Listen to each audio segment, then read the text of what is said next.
A pensão por morte, assim, quando geralmente a gente conversa sobre Previdência, perguntar o que a reforma da Previdência foi tão prejudicial, é um exemplo que a gente costuma sempre dar. O que acontece? A pensão por morte ela é devida por dependente do segurado, né?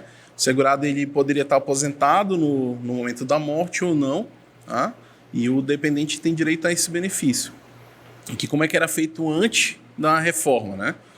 O dependente do segurado, ele receberia 100% do valor da aposentadoria se o segurado fosse aposentado na época da morte, ou o valor que seria devido se o segurado fosse aposentado por invalidez. Tá? Então, vamos supor uma família que tivesse 3 pessoas. Né? Vamos supor que o segurado faleceu, deixou a esposa e 2 filhos. Esse valor ele seria dividido de forma igual entre os 3 dependentes. No passado, antes da reforma. Tá? Então, os 3 dependentes iam receber cotas iguais. Tá? Agora, já não é mais assim. Tá? O que acontece?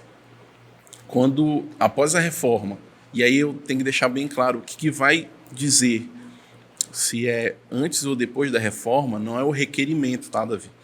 É a morte. A data do evento morte. Isso. Então, se o segurado faleceu após a reforma da Previdência, você vai pegar esses mesmos 100% da aposentadoria ou do que ele deveria receber e vai pagar metade disso para o dependente. No nosso exemplo, que tinham 3 pessoas, né? Então, vai ser 50%, porque tem um dependente, e a gente vai acrescer mais 10% por cada dependente a mais. Então, seriam 3 dependentes, o benefício seria pago na razão de 70%.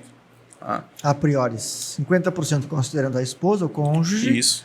E 10% por cada filho. Isso. Nesse exemplo que nós estamos exemplo que a gente está falando trabalhando seria isso. Aí. Certo, entendi. E aí o que acontece, e o que é mais prejudicial ainda, antes da reforma, se um dependente perdesse essa qualidade, vamos supor, a esposa falecesse, né? Essa cota que ela ia receber, ela ia ser dividida por igual para os outros 2 dependentes, para os filhos. Após a reforma não existe mais isso.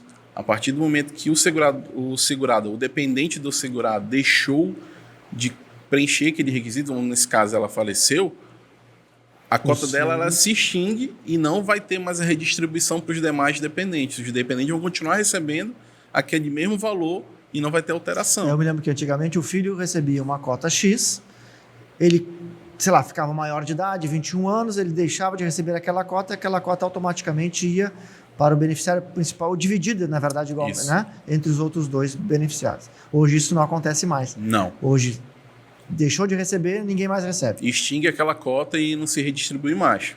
Incrível. E é importante a gente também deixar claro assim, quem é esse dependente, né? Na verdade, existem 3 classes de dependente que a gente chama, né? Que a primeira classe seria esse exemplo, os filhos, a esposa ou o esposo, né? O cônjuge. A segunda classe seria os pais, né?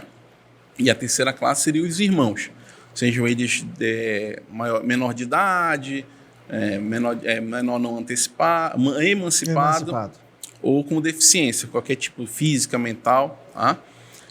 E para que ele receba, o único que não precisa provar dependência econômica do segurado é o dependente de primeira classe, que é o esposo, a esposa ou os filhos.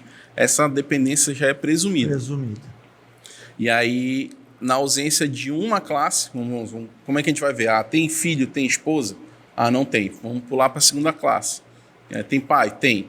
Então, para ali.